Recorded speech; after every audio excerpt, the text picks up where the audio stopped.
Sebelum kita merayakan Nyepi, setiap desa mempunyai dresta namanya tradisi. Ada yang mengadakan pelastian ke laut, ada juga ke sumber mata air. Mala asti itu dari dua kata. Mala itu kekotoran, kotoran secara fisik maupun secara pikiran, dan asti itu penyucian, pembersihan.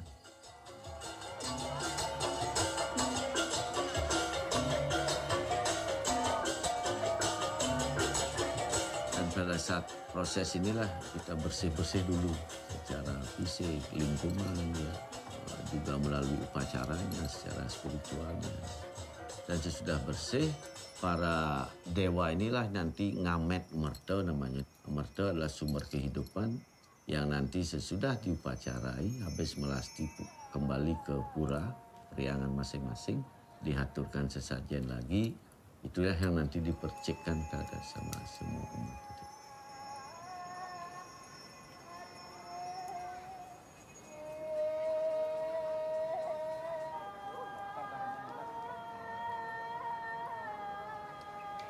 Baik, ini marah yo. Di kakak lanang-lanang. Nggih, margi. Good morning. How are you? Where you come from? Ukraine. That's a long way. How's your holiday in Bali? Good. You know where you're going? I go in the This is stopping just for Holy Spring up there. You can have a walk on the hill. Have a nice holiday.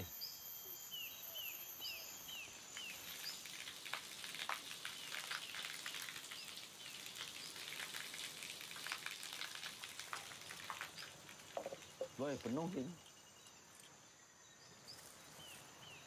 Karena ini kepentingan universal sebenarnya, bukan hanya untuk Bali ya. Di dalam konteks upacara itu nggak ada untuk Bali, untuk Jawa. Itu untuk Buana Alit dan Buana Agung. Jadi Buana Alit itu kita manusianya, mikrokosmosnya. Buana Agung itu alam secara universal.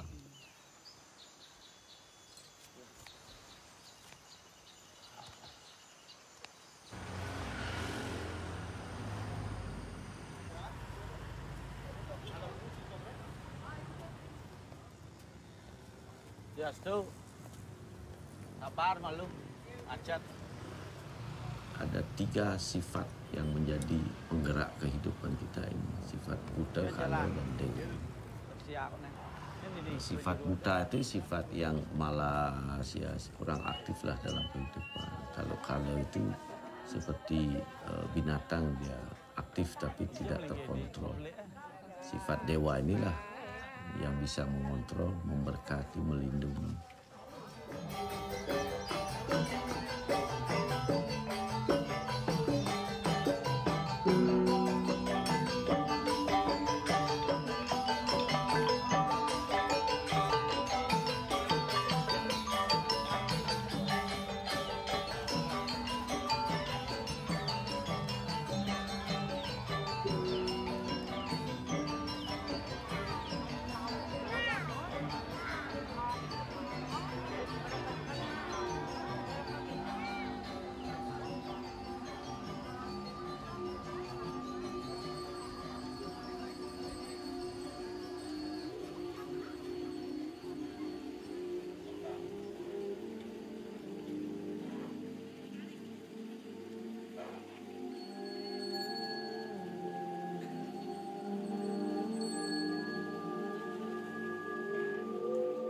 Jadi yang penting dalam hidup ini adalah keseimbangan.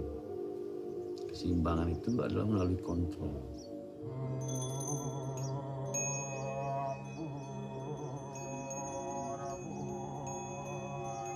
Sebab 3 sifat buta, kala, dan dewa ini tidak bisa terpisah dia. Satu tidak ada, semua tidak ada. Dan manusia saja yang bisa mengatur semuanya. Itulah kelebihan ciptaan Tuhan terhadap manusia, karena mempunyai budi, akal. Dan di dalam diri manusia pun kita juga harus kontrol keseimbangan. Karena out of control ini ya yang menjadi distraktif dia.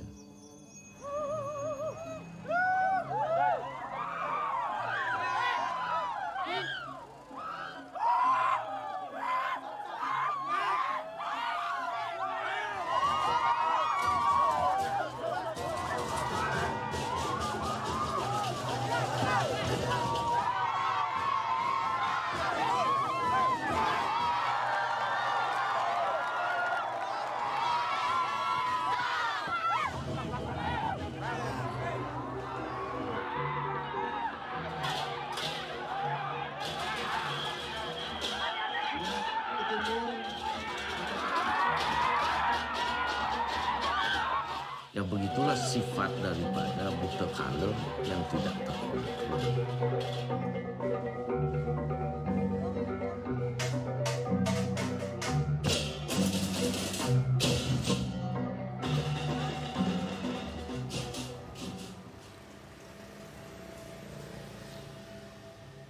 Dan nyepi ya sudah tidak boleh ada kegiatan. Sama dengan kita habis kerja keras terus kita istirahat. Ya. Kalau memang tidurnya nyenyak betul, pasti waktu bangunnya merasa segar, merasa enak rasanya.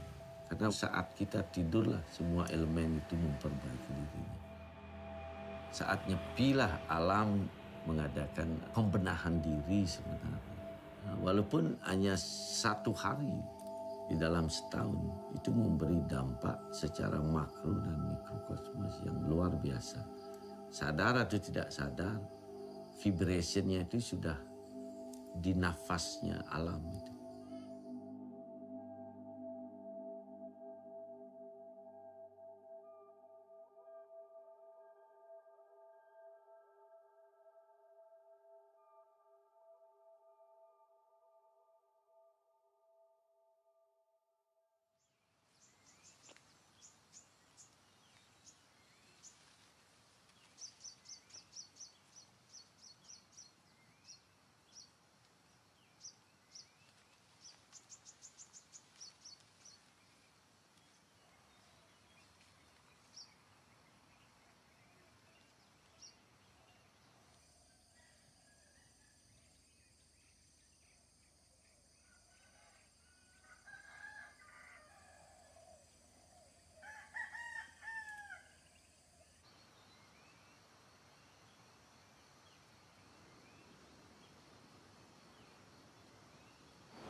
Ternyata hidup ini sebenarnya sederhana sekali ya. Bila mana kita dapat merenunglah sesaat.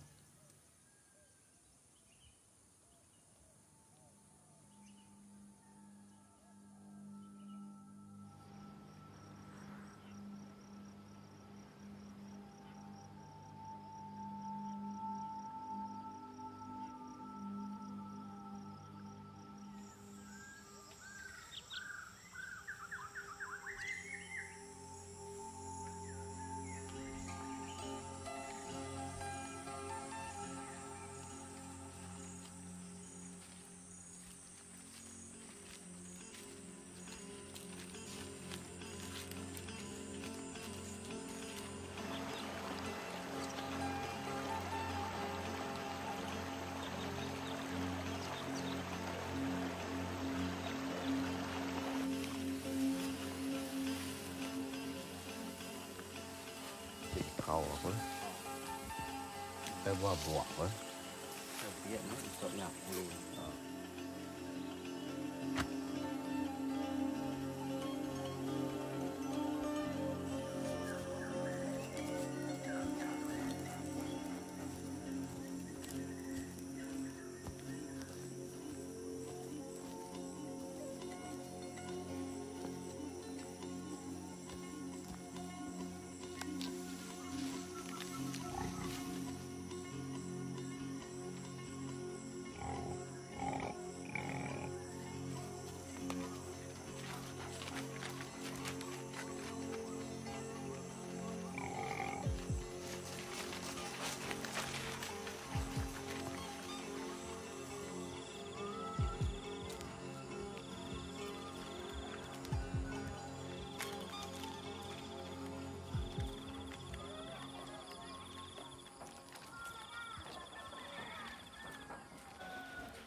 saya tinggal di Sungai Utik, kita diwariskan untuk menjaga hutan itu turun-temurun.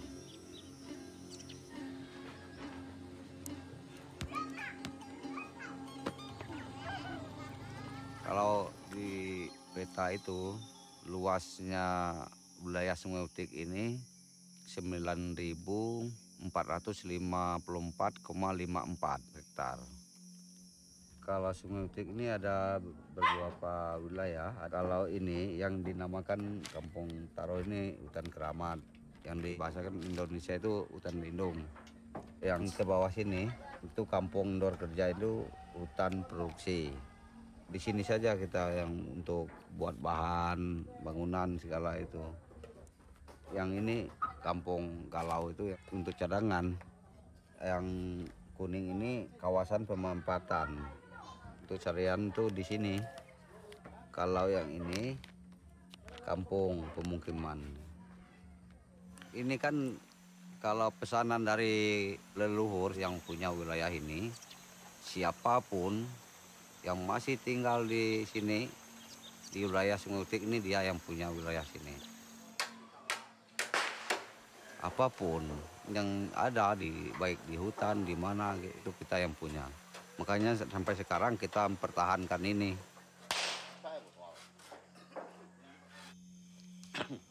Terima kasih yang bakal dusun kita yang udah madah ke kita, terutama tadi madah pengawa kita tuh bawa lemah itu, lapan kita bawa lemah itu bakal nama ada nyong bakal kena beli ketua rumah itu ya pegawaian tadi kita bersyukur dia udah cuman badan dia orang dia gerainya main ngawan yang rupa ini kita itu bujur untuk kita itu gerainya main kita ke kalau main itu depan unggu semua alatnya tadi kita anak takut enam duli ke tuan nadai ini bawa keliko ke tuan nadai lawannya teh udah bisa disiap untuk kita gawa.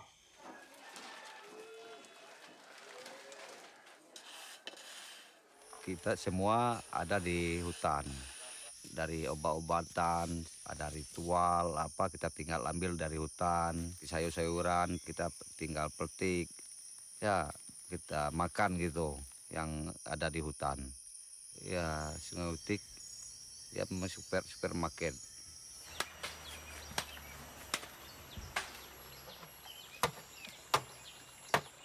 Ada aturan juga untuk tiap orang tidak bisa menebang sembarangan tanpa izin atau tanpa musyawarah dengan masyarakat.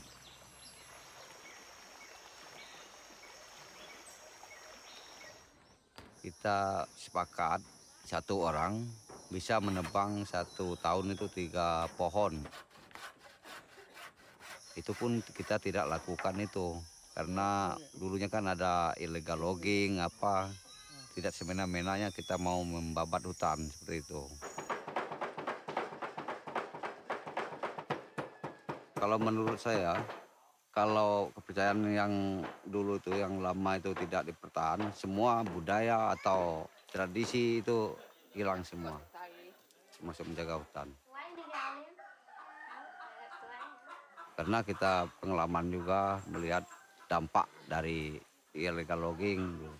Seperti desa-desa tetangga, semua hasil hutannya itu diambil, hutannya dibabat, ya habis, kita tinggal gigit jari nanti. Kita tidak punya wilayah lagi, tidak bisa berburu, tidak bisa berladang. Airnya juga keruh. Tapi kita dari masyarakat Sungai Utik tidak mau melepaskan wilayah ini.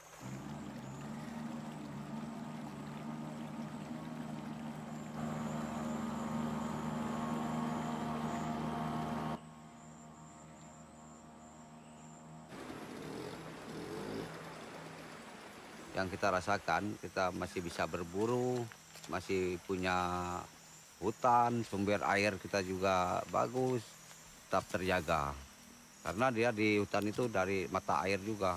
Air itu juga sumber kehidupan kita juga.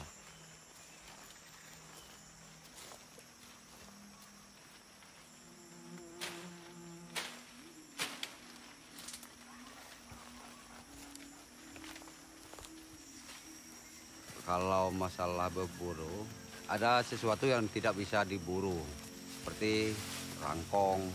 Masuk kalau ada orang hutan segala itu tidak boleh. Kalau sejenis babi, rusa, kijang, masuk kancil gitu, yang bisa diburu.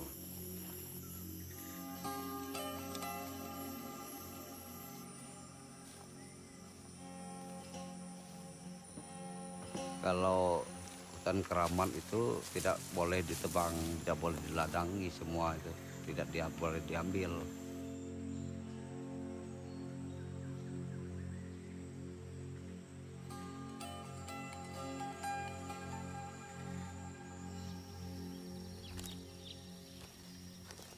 Hutan keramat itu banyak macam-macam seperti ya kuburan, di situ kayu-kayu yang besar atau yang sangat sakral di situ, sumber mata air juga. Makanya perlu kita jaga juga di situ.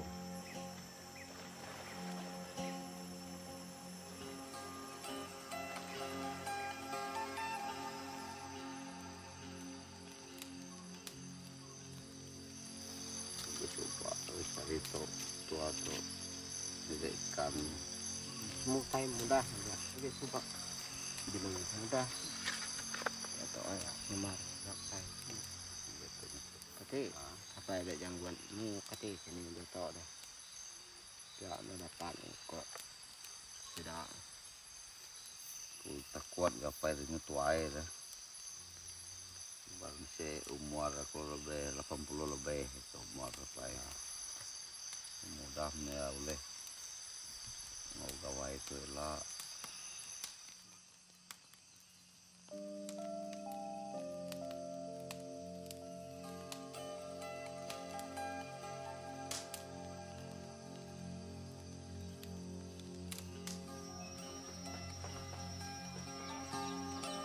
Gawai itu pesta panen, kita syukuran lah gitu, seperti itu.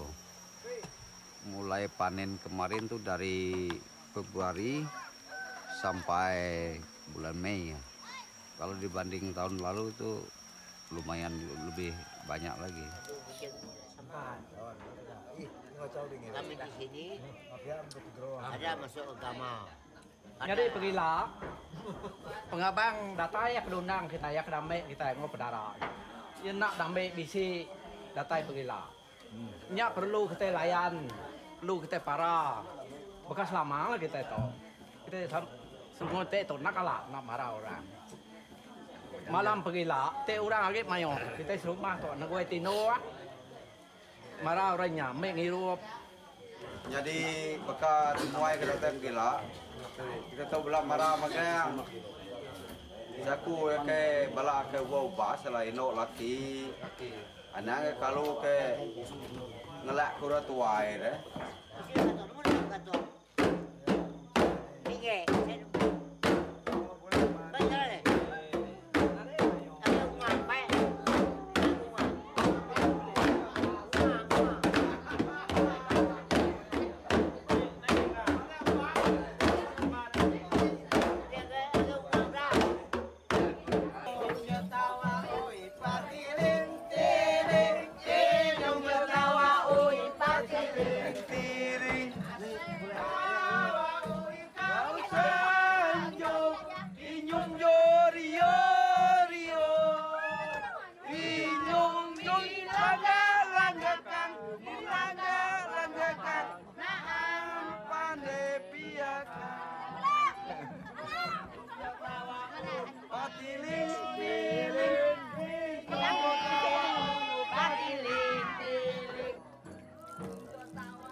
Apai pernah ceritakan, Apai Janggut, ya tanah adalah ibu, air adalah darah. Ketika tanah itu habis, tumbuh-tumbuhan itu tidak ada yang menghasilkan biji. Itu perlu kita jaga.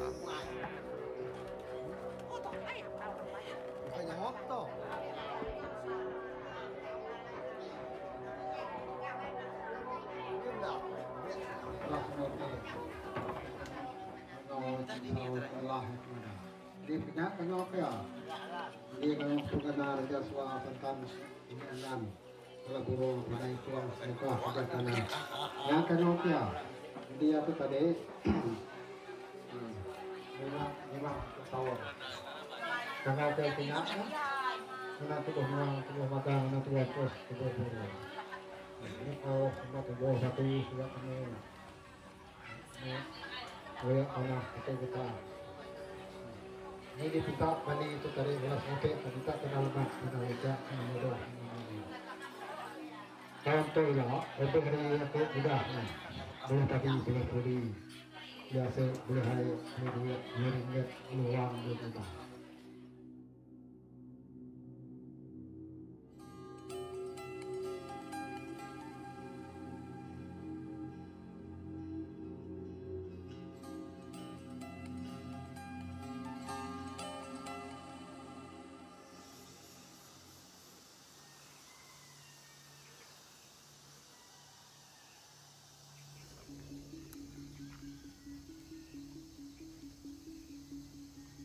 Bapak, Ibu, Saudara-saudara yang terkasih, pagi hari ini saya akan menyampaikan sebuah pesan untuk kita sekalian tentang sebuah persoalan yang sedang dan kita hadapi, yaitu masalah bumi kita.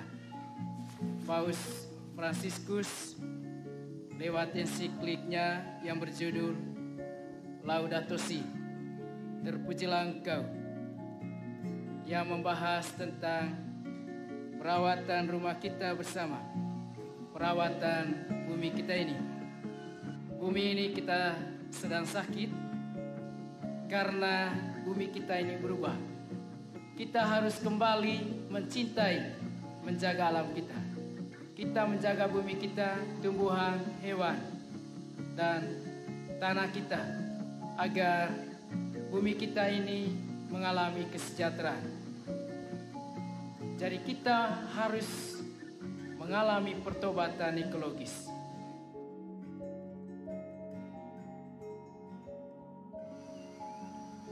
Waktu pertama kali saya datang ke tempat ini, belum ada listrik dan juga akses transportasi juga sangat sulit. Dari segi penerangan juga, kebanyakan mereka memakai genset, ada juga yang memakai pelita.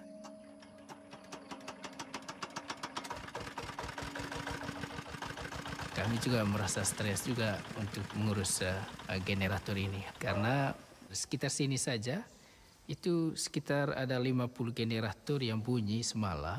Ya, kita bisa bayangkan bagaimana polusi yang terjadi dan juga suara bising yang sangat mengganggu.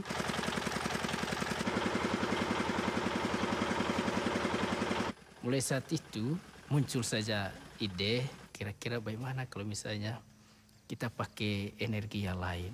Kira-kira di sini apakah ada sungai atau tidak? Terus mereka memberitahu bahwa ya Romo ada. Di sini ada sungai. Kalau gitu kita bisa buat listrik tenaga air di sini. Sehingga nanti tidak lagi sulit seperti ini. Terus nyalanya paling tidak bisa sampai pagi sehingga kita lebih banyak menikmati penerangan.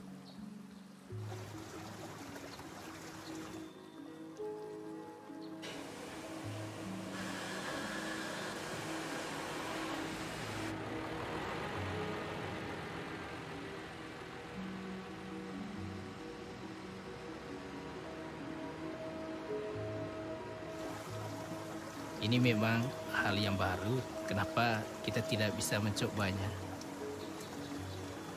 PLTMH ini kita kembangkan ya karena kita juga sebagai anggota gereja, dan dalam gereja sendiri juga sudah ada himbauan, ada ajaran tentang bagaimana kita menjaga lingkungan hidup. Ada juga sabda Tuhan ya, khususnya dalam kitab Kejadian, di mana kita diberi mandat untuk menjaga dan memelihara ciptaan Tuhan ini. Ya, memang di situ juga manusia diberi kuasa untuk menguasai alam ciptaan, tetapi di samping itu juga manusia dituntut untuk menjaga dan memelihara. Nah, sekarang Piltema Biamuri ini dia sudah berumur 6 tahun.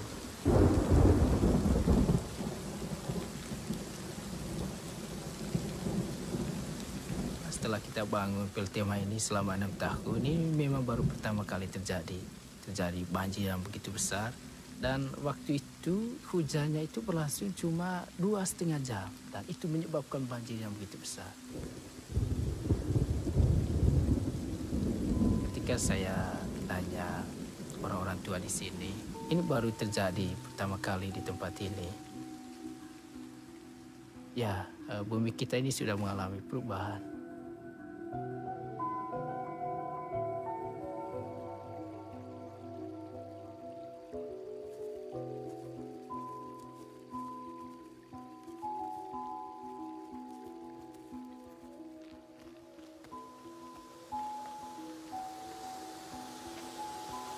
Hai, ini tanggulnya bangker Pak. Bangker Pak. Oh Bang, jebol kah? Oh. Tanggul ini terbongkar semua, tapi tidak sisa di sini, langsung ke bawah kan? Ya, langsung ke bawah.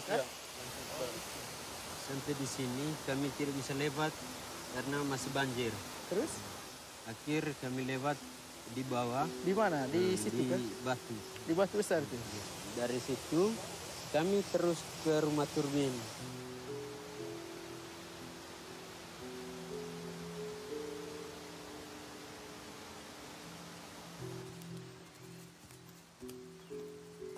Waktu kamu sudah dari Bendungan ke sini, kira-kira situasi rumah turbin waktu itu seperti apa? Sudah rusak semua. Sudah dua bagian terbongkar semua. Terus posisi dinamo? Posisi dinamo hanya mau pasir bonennya. Oh, masuk pasir. Masuk pasir.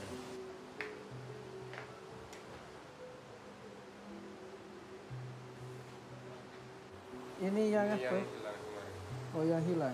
Itu bawa banjir.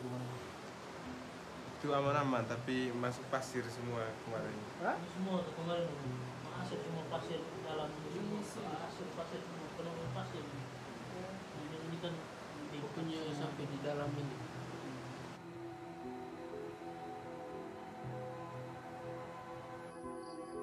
Selamat malam.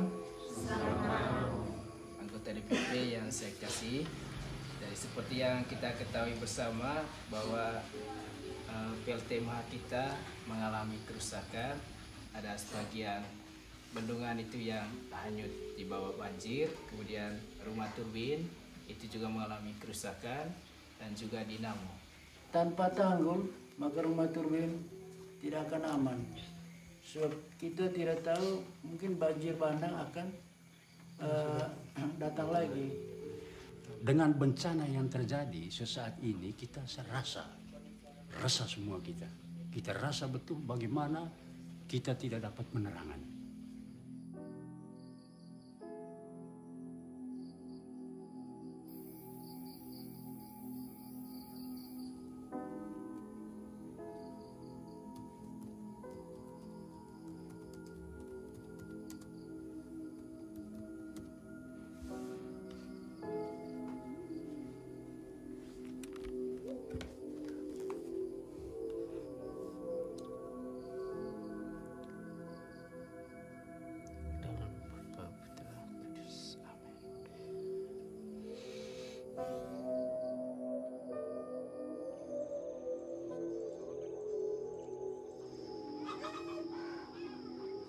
Selamat pagi semua.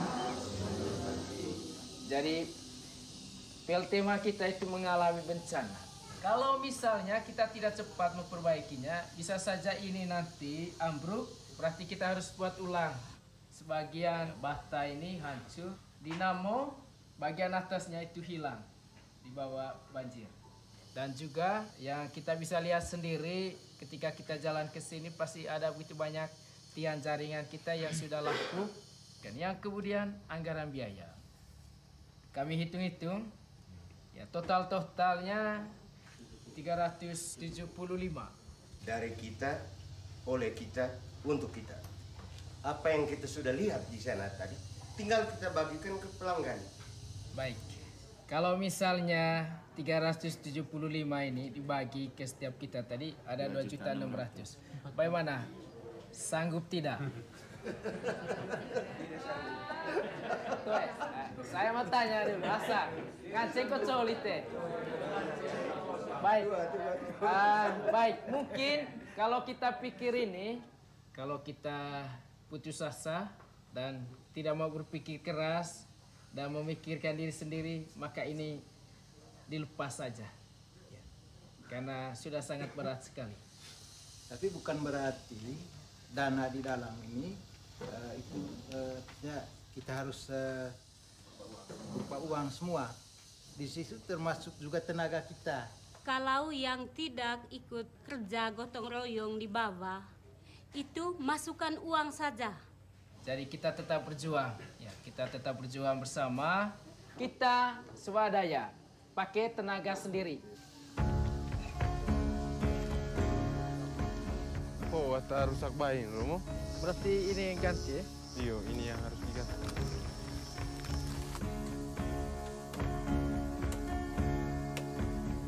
Ya, jadi kami sudah berusaha dan kami sudah melakukan pertemuan bersama untuk ya memperbaiki PLTMA ini. Kegiatan ini sangat menekankan swadaya.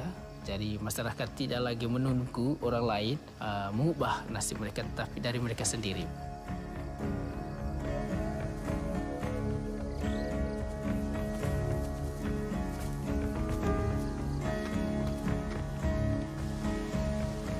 Selain itu juga, ya kenapa kita sangat konsen dengan pengembangan energi terbarukan. Ya, dengan kita mengembangkan PLTMA ini, masyarakat menyadari tentang bagaimana menjaga lingkungan, khususnya menjaga mata air.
Bapak Ibu Saudara-saudara terkasih, satu ajakan untuk kita sekalian, semua yang ada di bumi adalah ciptaan Tuhan.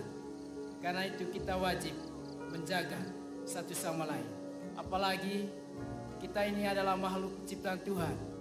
Jadi mari kita pertahankan PLTMA ini. Bukan soal listriknya, tetapi soal keberpihakan kita pada lingkungan hidup.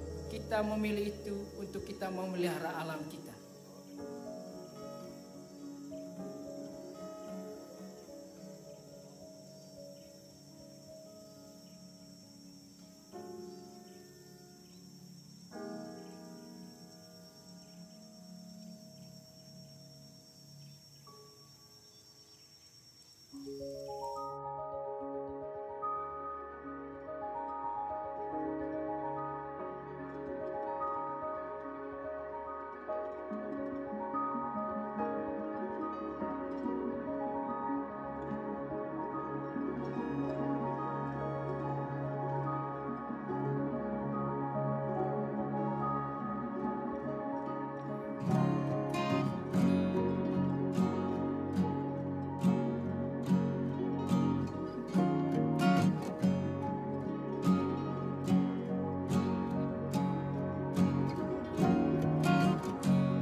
sana di laut. Hasil lola, teripang. Tadi hasil monitoring walaupun tidak sampai ke laut, kami di sekitar sini Meti. Hasil yang saya temukan 4 buah teripang hitam sama 6 buah lola. Kalau lobster memang dan saat ini memang dia sembunyi. Soalnya air agak kabur, jadi kurang lihat di dalam dasar laut. Kalau kita ke tempat sebelah, tapi mengingat ini cuaca kurang sahabat untuk kita hari ini monitoring. Kita minta kepada Yang Maha Kuasa agar di hari Senin dengan cuaca yang sahabat untuk kita, agar dimana kita buka hasil ini, bisa hari Senin kita buka.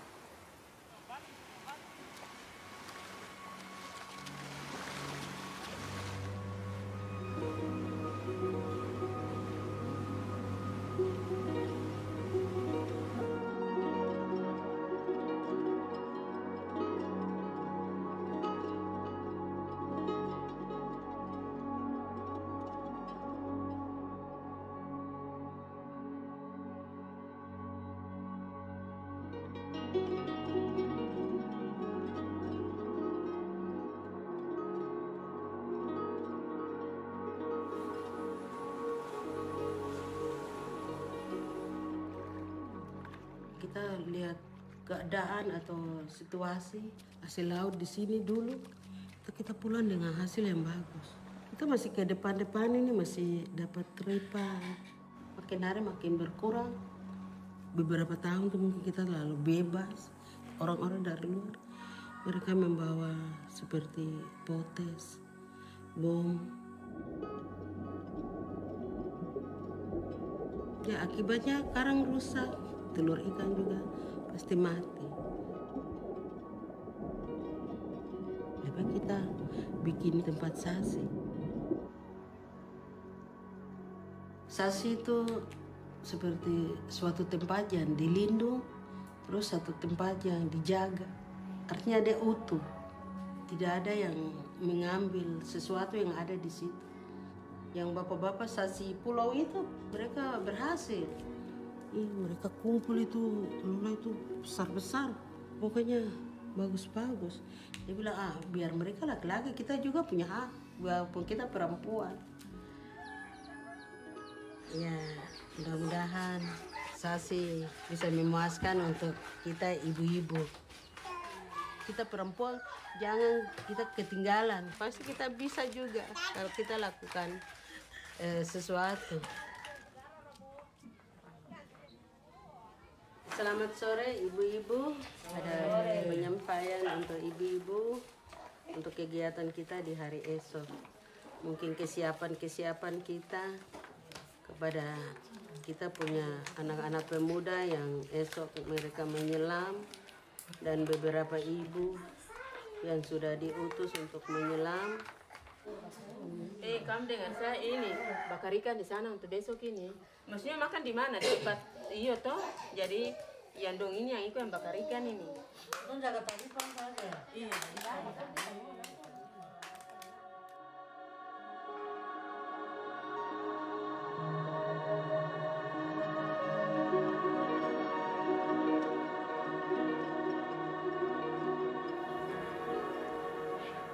Jemaat Tuhan, untuk kita sambut pelayan di pagi hari ini, Jemaat bangkit berdiri. Mari kita menyanyi dalam Kidung Jemaat 34 ayat 1 dan ayat yang kedua.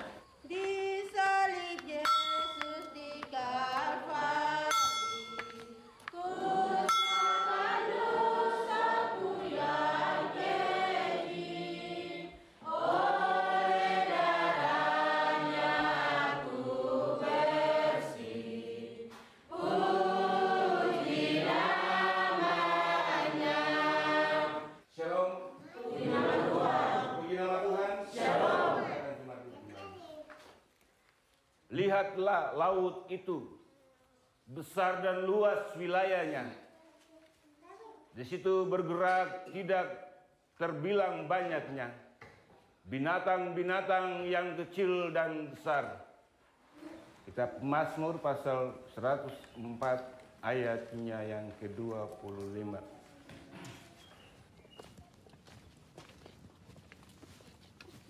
Kalau kita di Nasrani, kita percaya kalau kita sudah saksi, berarti tempat itu sudah ada perlindungan.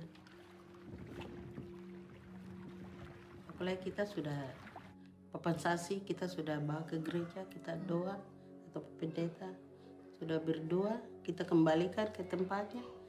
Berarti tidak bisa ambil sesuatu yang ada di situ, di sekitar berapa mil yang kita saksi itu. Termasuk kayu.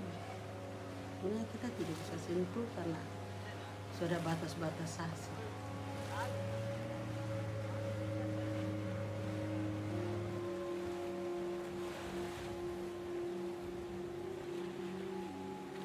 Terpujilah Tuhan, Allah yang kami sembah di dalam nama Tuhan Yesus. Kami sebagai persekutuan wanita PWGKI Jemaat Elim Kapacau yang boleh hadir di hari ini untuk menyaksikan pelepasan papan sasi di daerah ini. Biarlah waktu ini kami boleh menggunakannya untuk beraktivitas menyelam pada daerah yang sudah dibuka. Dan hasil biota laut yang hendak kami ambil, biarlah itu kami akan memanfaatkan untuk dapat menjualnya. Dan biarlah dana ini kami akan proses dalam persekutuan ini sebagai ibu-ibu di tengah-tengah jemaat ini, Bapak. Bapak, inilah seluruh ungkapan syukur dan doa kami. Hanya di dalam nama Yesus yang adalah Tuhan dan Juru Selamat kami yang hidup, kami boleh berdoa kepada Bapa yang ada di sorga. Terima kasih Tuhan. Haleluya. Amin.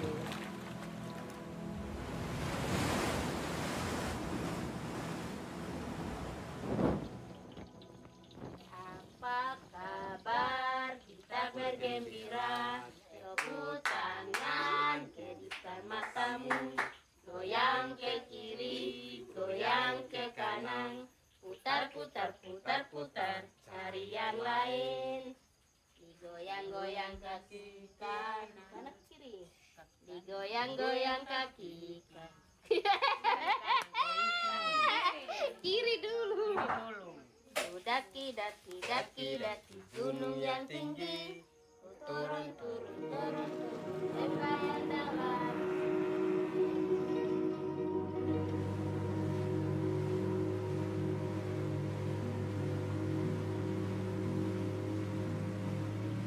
Emangnya hasil dari sasi itu mau dikemanakan begitu? Kita jual.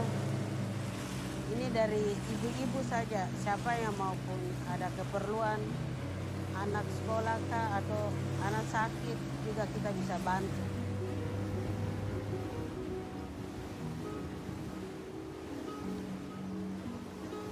Kita sudah sampai.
702 ekor. Yang kasih kembali ke laut yang tidak masuk ukuran 69 ekor, sisa 633 yang masuk ukuran. Teripang dada merah 5 ekor. Setelah tutup sasi, harapan ke depan mungkin mau membantu teman-teman, mama atau ibu-ibu. Karena kalau dengan sasi berarti kami tahu bahwa kami punya tabungan ada. Walaupun tidak ada uang. Jadi kira-kira besok ini bagaimana Mama? Maksudnya ibu-ibu rasa puas dengan hasil hari ini? Kita sudah ada pencurian di bulan November. Satu malam di situ mereka pakai alat. Jadi hasil agak mengurang. Waktu kecurian itu di dalam bodi yang pencurinya itu pakai alat itu apa kompresor sampai selangnya itu terapung-apung di kering. Semangat, jangan kecewa, masih ada hari esok. Indah sebagai di Eden pada permulaan, hutan dan rimba berbunga, tanda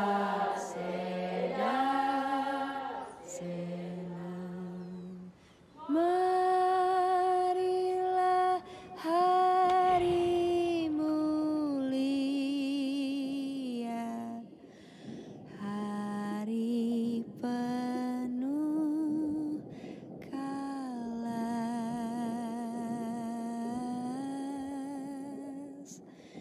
di tengah kerjaku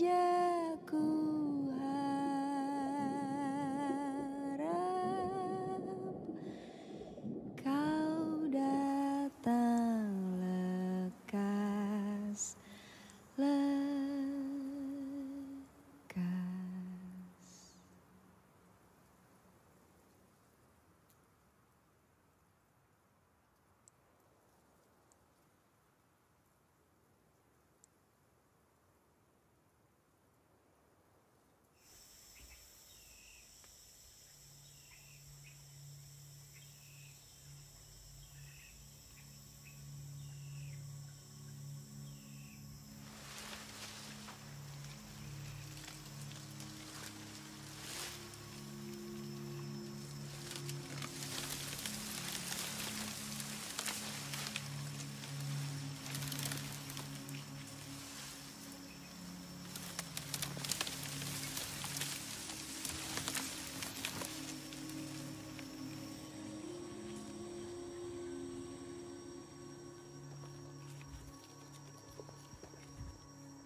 Assalamualaikum. Waalaikumsalam. Mungkin.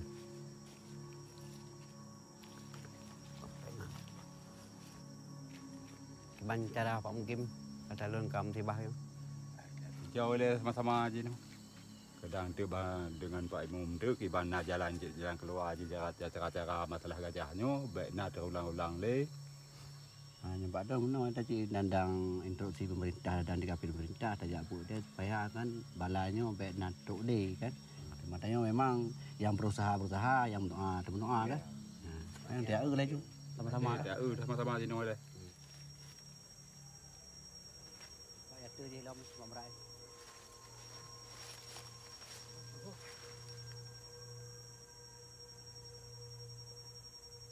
Kalau masalah rusak aja sama Pak Ahmad kita lihat kebun dia kan, apa-apa yang ditanam Pak Ahmad semua habis. Karena insting gajah lebih kuat daripada binatang-binatang lain. Mungkin saja gara-gara cobaan, teguran, ataupun satu lagi bala.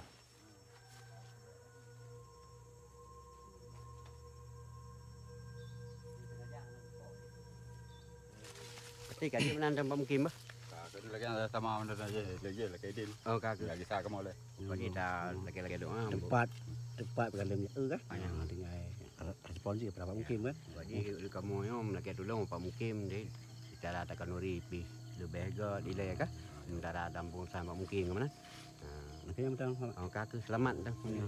Assalamualaikum. Waalaikumsalam.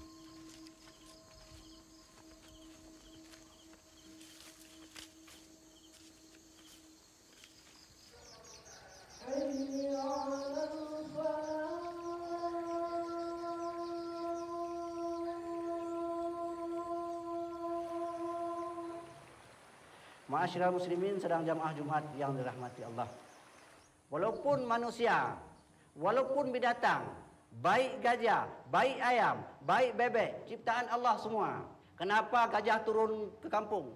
Kita bilang gajah yang salah. Bukan. Kita manusia yang ada pikirannya. Kalau binatang nggak ada pikiran.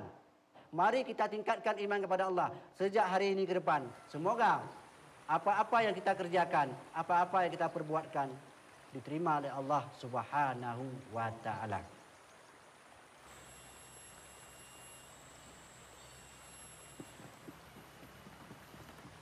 Rusaknya alam gara-gara ulahnya manusia itu ayat. Karena darat dan laut ini termasuk alam. Kalau manusia pas menjaga lingkungan hidup, insya Allah alam ini pasti menyatukan dengan kita. Baik manusia, baik alam. Buruk manusia, buruk alam. Maka kita selaku manusia bisa menjaga lingkungan supaya jangan merusak antara alam sekitar kita, baik di alam laut ataupun di alam darat. Karena apabila manusia merusak, imbasnya kepada kita manusia juga. Ada kala banjir, longsor, apalagi binatang-binatang. Misalnya kayak gajah, turun ke kampung-kampung, makan tanaman kita karena tanaman dia udah kita tebang semua.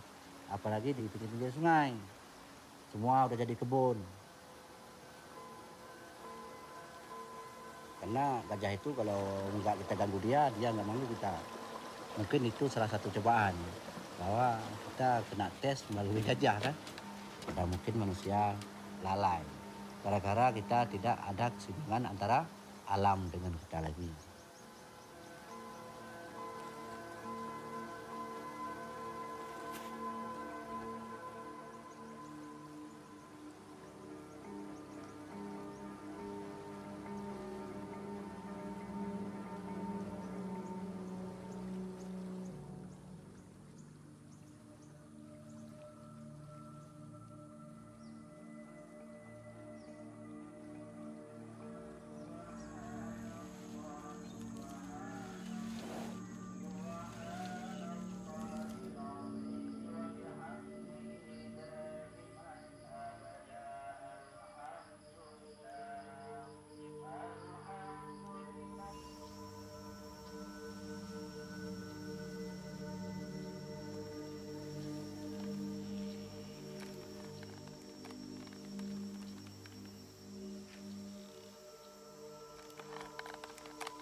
Kita selaku manusia jangan bosan-bosan meminta. Kita kalau bosan-bosan meminta dianggap sombong. Kalau menurut agama ataupun menurut syariah kan. Pak Mukim dah cok tikam. Baru uji kiban lah. Beta-betanya anji lah. Baru uji saat dua macam lah betul. Apa? Acun dengan beli. Nggak bisa tu.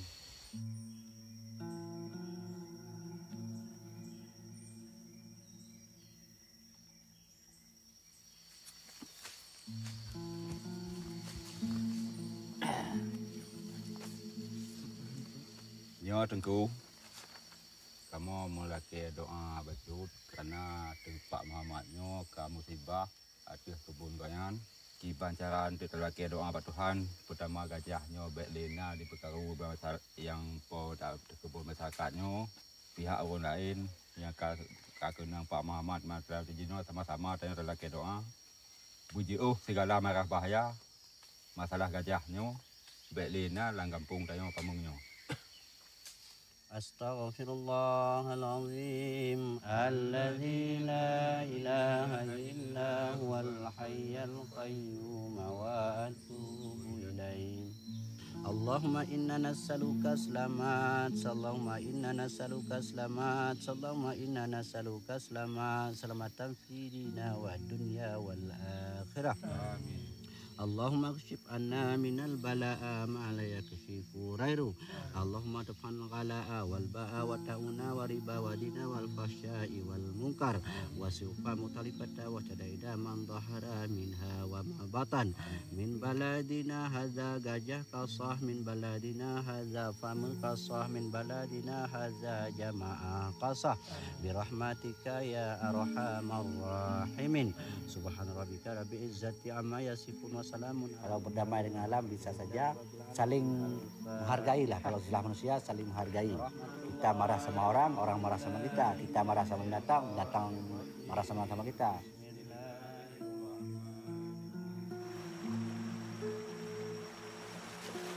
Ini ke depan bagaimana caranya kita harus bersilaturahmi dengan alam lah, supaya yang tinggal di alam yang lain, di dalam hutan alam lain, kita ini tinggal di kampung kan, saling juga bermusuhan lah. Saya sebagai imam kampung Pamu merasa penting untuk menyampaikan ataupun untuk berdakwah pada masyarakat ataupun seluruhnya yang ada di kampung Pamu. Jagalah gajah itu supaya jangan diganggu, jangan diracun dan jangan dibikin parit yang bisa mencelakakan gajah itu.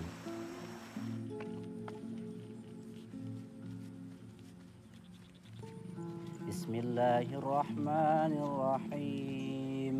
Zaharal fasadu fil bahri wal bahri bima kasabat aydin nasi liyuziqahum ba'dalladzi 'amilu la'allakum yarji'un.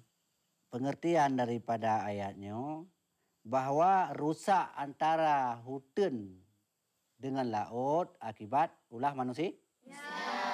Diteun gajah karena ulah manusia. Tak tebang tempat gajah, maka gajah dapat hidup. Diteun langkah. Batuk dalam kampung berpui pejo. Ada tanaman masyarakat. Jadi menyo manusia agak alam pi. Contoh, tajak ukrung hana tak kontak engke, teresep engke. Na nangkut, obat yang menjadi nasi, nyanyikan. Tapi nyokap teresep, apa yang mati madum, pah demi tak mampu, hana, salah manusia. Maka antara manusia dengan alam harus kerja sama, saling tahu, supaya nak hasil daripada alam, kan?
Mana sih Tantra? Tantra bawah. Udah tak bangun.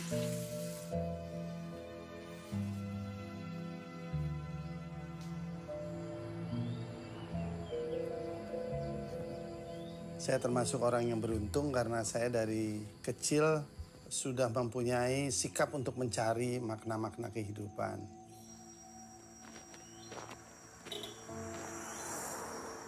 Nah, ini yang membuat saya akhirnya jatuh cinta dengan Islam karena sudah indah, sudah memberikan semua jawaban pada kehidupan.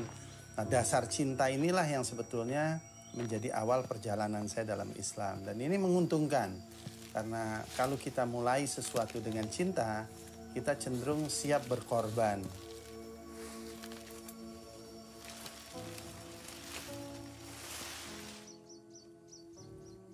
Nah, dalam fase ini saya merasa mendapatkan begitu banyak energi dengan mengorbankan kebiasaan-kebiasaan hidup saya yang dahulu untuk mengikuti sunnah Nabi Muhammad SAW. Nah, dalam perjalanan itulah akhirnya saya menemukan sesuatu atau satu tuntunan, satu kaidah yang berada dalam tradisi Islam yang menjadi sumber inspirasi sampai sekarang bagi diri saya. Dan akhirnya juga menjadi bagian dari inspirasi tempat yang saya wujudkan atau hidup yang saya wujudkan ini. Ini yang menjadi dasar dari perjalanan saya untuk memaknai Islam dan merasa pentingnya untuk menekankan Thayyib sebagai acuan yang amat relevan untuk zaman kita ini.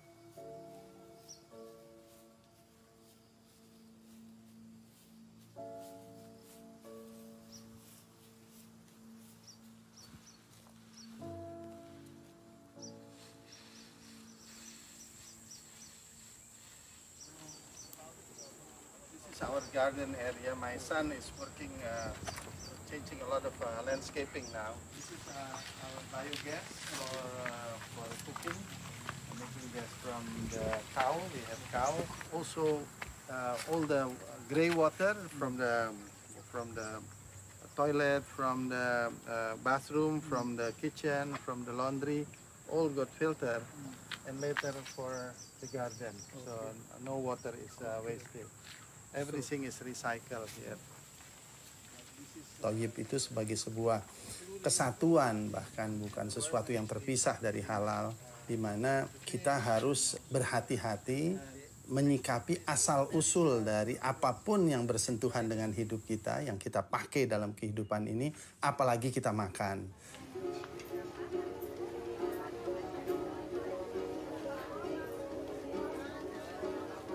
Di kebun kan saya lagi nyemain bibit, jadi belum panen, sementara beli di pasar dulu. Pasar buat untuk di warung, karena butuhnya banyak, sementara yang nggak ada di kebun. Nanti kalau udah ada yang kebun, ya saya semua nggak ada yang saya beli. Sini Bu. Safia, ini kecipir nak. Ini kecipir yang organik. Ini juga labu siam juga organik juga. Wow, pete. Kalau pete organik. Minta keranjang lagi?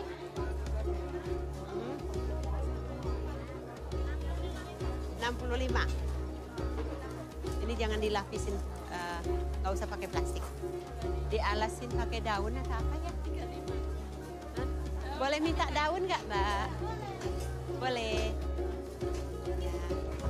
Ini keranjangnya Mbak dulu, tak bawa lagi, pada nggak dipakai. Ya,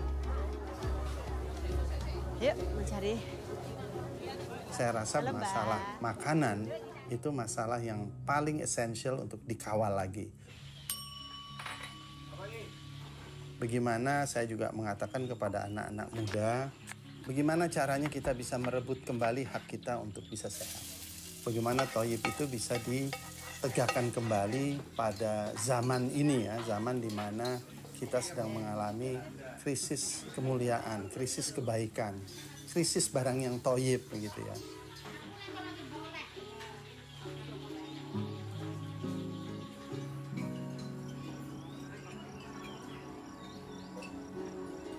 Bawa dulu ya. Iya Bu. Saya aku nggak Saya sering bertanya, bagaimana kita bisa ngeklaim Islam itu sebagai rahmat seluruh alam pada saat kita sendiri sebagai seorang Muslim, sebagai seorang Islam, telah berhenti menjadi rahmat bagi tubuh kita dengan memasukkan makanan-makanan yang bukan hak tubuh kita. Dan sebagai tanda daripada kebaikan itu adalah sesuatu itu pasti akan terurai dalam kemanfaatan. Karena sudah menjadi ketentuannya dari Allah sendiri yang ditulis di Quran bahwa Allah tidak menciptakan satu pun makhluk yang sia-sia di bumi ini. Semua punya manfaat.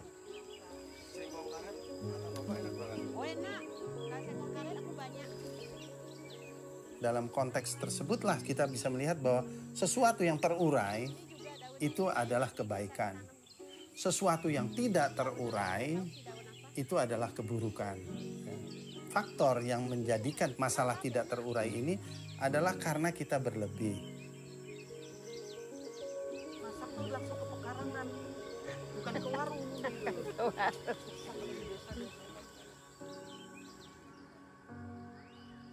Problemnya dalam zaman modern ini, penemuan-penemuan itu, semua eksplorasi yang dilakukan oleh para ilmuwan-ilmuwan itu berinduk semangnya nanti pada industri, dipakai untuk kepentingan dagang, kepentingan uang, dan disitulah terjadi yang disebut eksploitasi. Eksploitasi itu pada prinsipnya sama dengan kezaliman, sama dengan fasad, mengambil sesuatu lebih atau bukan yang hak kita dari alam maupun manusia lain. Jadi ini yang sebetulnya menjadi persoalan. Pada saat kita berlebih, pasti ada sisa. Itu udah hukumnya. Dan Allah tidak menciptakan sisa, sesuatu yang tidak terurai dalam kemanfaatan.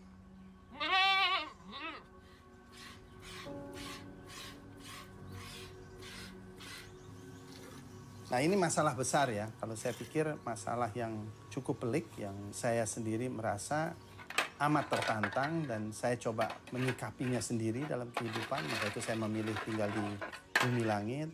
Biarpun di awal saya dianggap orang aneh dengan menekuni hidup dengan cara tidak konvensional, hidup di daerah berbukit yang tidak subur, mencoba berhubungan dengan bumi, air, dengan binatang, dengan tumbuhan, dan mencoba mereestablish, ya, mengembalikan adab. Ya, sebab hal yang terpenting yang harus kita sadari dalam kehidupan ini, bahwa alam itu sesuatu sebetulnya yang tidak terpisah dari kehidupan kita sebagai manusia. Pada saat Bapak beli tanah sini, aku juga bingung ngapain sih beli tanah jelek banget. Kenapa nggak beli tanah yang bagus? Tapi kalau kita beli tanah bagus, malah kita yang akan menjadi perusak. Sekarang mendingan ngebenerin yang udah rusak, daripada kita ngerusakin yang sudah bener. Hangat ini? Hangat ya? Hangat, lumayan. Tapi ini masih belum jadi sempurna ini. Kalau mau kompos lebih bagus kan dicacah terus. Oh, iya. Yuk, lanjut. Oke.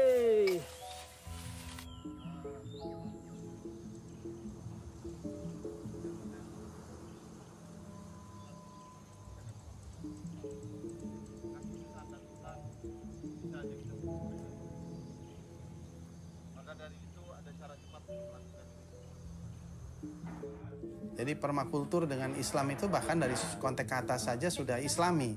Permanya itu permanen, sesuatu yang berketetapan, kultur itu kehidupan. Kan kita harus melihat bagaimana kondisi secara alamiah dia hidup di alam bagaimana. Etika prinsip permakultur itu simpel sekali. Peduli bumi, peduli manusia, dan berbagi adil. Dan permakultur itu memberi jalan di mana kita bisa benar-benar interaksi secara penuh dan mengerti pola kehidupan semua kreasi yang ditinggalkan di bumi ini. Masa kita ditaruh di bumi ini cuma untuk selalu mengingat ke atas terus. Dengan melakukan permakultur nggak mungkin kamu nggak akan merubah lingkungan Anda. Dasarnya aja dalam salah satu prinsipnya adalah menanggapi perubahan secara kreatif. Di mana kita itu harus menanggapi perubahan yang ada dalam zaman ini secara kreatif terus-menerus, bagaikan alam. Bumi nggak bakalan kemana-mana, alam nggak akan kemana-mana. Mereka akan terus berevolusi, mau itu ada climate change atau mau global warming atau apa. Tapi bila manusia tetap mau tinggal di sini, mereka harus berubah. Gara-gara ini sebenarnya bukan masalah alam akan hidup terus. Sampai di mana akan ada istilah satu adalah akhir zaman. Jadi saya rasa global warming itu hanya salah satu aspek yang sedang terjadi. Dan kalau kita mau menghadapi global warming sebagai masalah eksternal, sebaiknya kita mulai dengan menyelesaikan masalah internal kita. Masalah bagaimana perilaku kita kepada tubuh kita dulu. Alhamdulillah malam ini kita kumpul sebetulnya menjelang sebuah proses yang puncak daripada pelatihan. Sebenarnya saya kepingin bisa diawali dengan sedikit tanggapan atau pertanyaan. Nanti mungkin dari sana kita bisa jadi dikembangkan juga sebagai diskusi yang hidup. Saya ceritakan, saya mau belajar permaculture nih sini-sini gitu.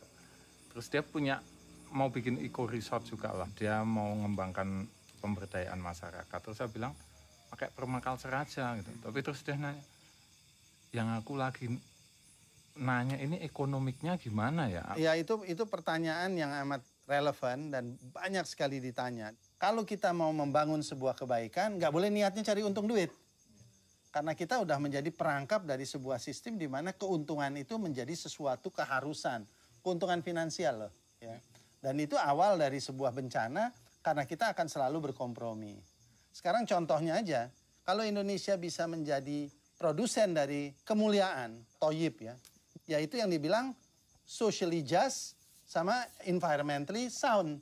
Barang yang tidak zolim terhadap alam dan barang yang berkeadilan secara sosial. Itu semua niatnya dikawal dengan kebaikan. Kebaikan ini udah dulu menjadi milik dari tradisi-tradisi luhur orang Nusantara kan semuanya. Sebab dimanapun ada kebaikan, pasti orang cari.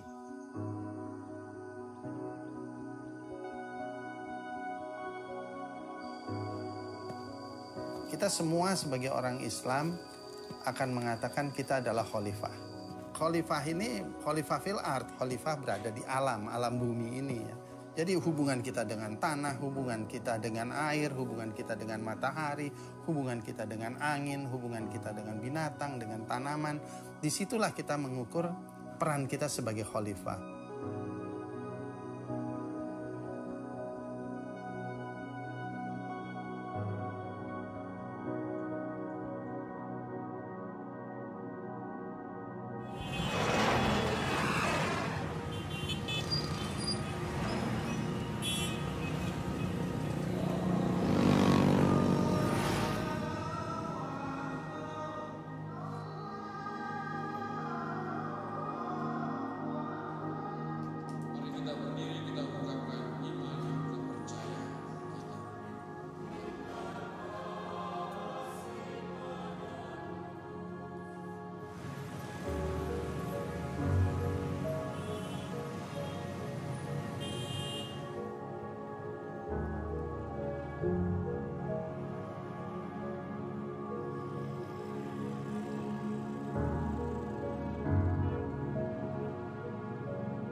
Selamat datang di Kebun Kumara.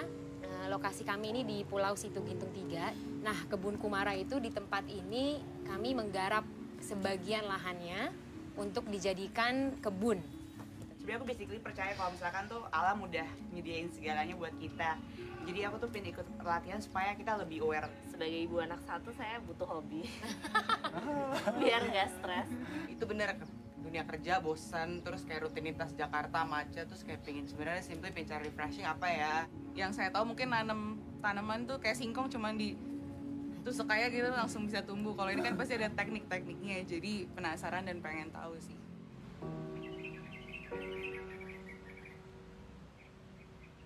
Sekarang di Kebun Kumara kita sedang menggarap lahan sayur organik.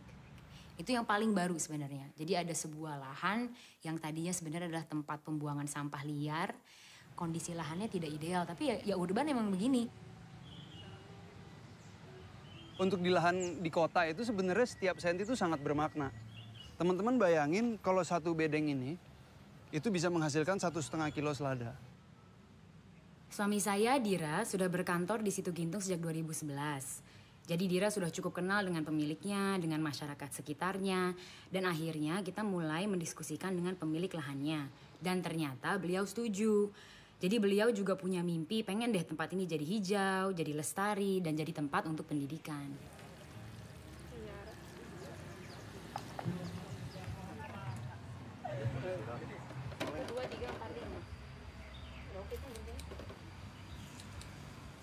Yaudah, jadi rencananya hari ini kita akan panen sayur-sayuran yang sudah kita tanam yang umurnya udah 30 hari. Jadi waktu itu saya sudah sempat kerja juga, nyobain beberapa kerja lah, sempat di NGO, sempat di yayasan, sempat jadi guru juga, sempat juga di corporate, big corporate.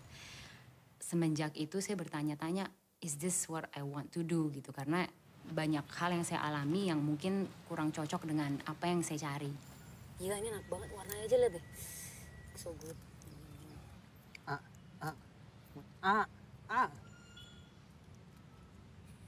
Nah ya, coba ini. Di tahun 2015 saya menikah. Kami memang dari dulu mempunyai misi kali ya, bisa disebut kalau nanti udah nikah kita berkarya bareng yuk sebagai suami istri, sebagai pasangan yang ngejalan ini sebagai sesuatu yang meaningful buat hidup kita barengan. Yuk lanjut. Akhirnya kita panen timun. Aku mau panen timun. Kita mencari sebuah wadah yang cocok dengan kita berdua dan keahlian kita atau yang kita anggap sesuatu yang passionate lah buat kita. Nah buat saya sendiri itu kan pendidikan dan Kira dan saya suka banget dengan alam. Akhirnya we marry the two dan kita mendapat gimana kalau kita bikin sebuah tempat belajar, kebun belajar. Akhirnya kita merasa mungkin kita bisa membantu menjawab permasalahan itu dengan menyediakan wadahnya. Kenapa dia nggak dicuci? Karena takut busuk kalau dicuci. Oke. Kan udah bersih nih. Banget, bersih banget. Itu. Aduh, langsung pengen dimakan.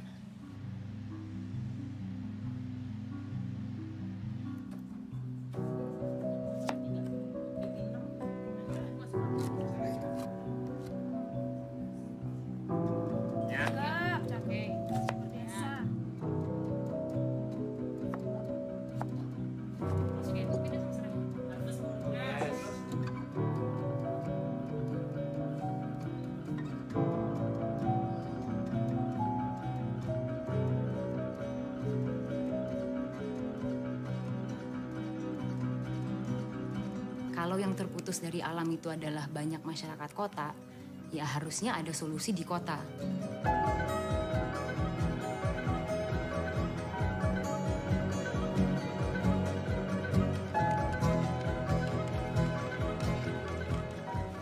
Kita dapat tawaran untuk ngisi pelatihan di sebuah festival.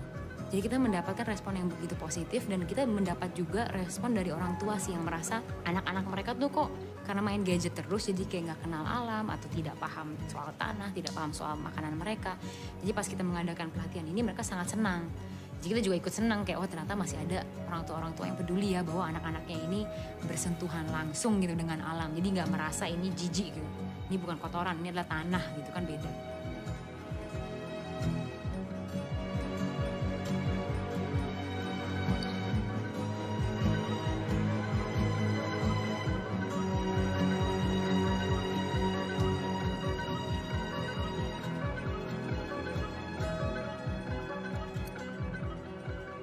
Lagi menghadapi dunia yang pemanasan globalnya sedang terjadi, polusi di mana-mana, extreme weather. Kalau kita bisa ada penghijauan tengah-tengah kota, itu akan jelas membantu.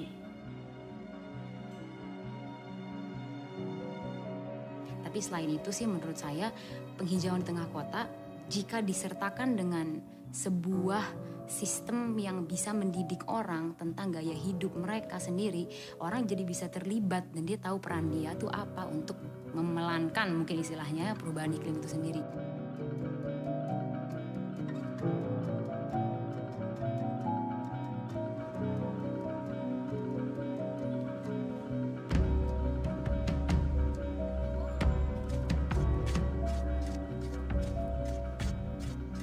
Saya pikir hal paling nyata untuk melihat keagungan ilahi adalah di alam. Dan ini kan sudah banyak sekali kan kalau kita baca semua holy scriptures apapun, agama apapun sering sekali surga kah atau apakah selalu diibaratkan sebagai sesuatu yang ada di alam. Saya rasa ketika ketika kita berada di tengah-tengah alam, saya bisa melihat bunga yang mekar, saya bisa melihat apa yang saya semai tumbuh. Itu kan kita melihat keagungan dari ilahi dan cinta kasih dia dalam bentuk nyata depan mata kita sendiri. Jadi ketika saya bersama alam dan kita belajar tentang proses, itu mengajarkan bahwa emang butuh kesabaran, butuh kepasrahan, butuh keikhlasan, dan butuh kepekaan. Dan cuma karena kita tinggal di urban bukan berarti itu harus terputus.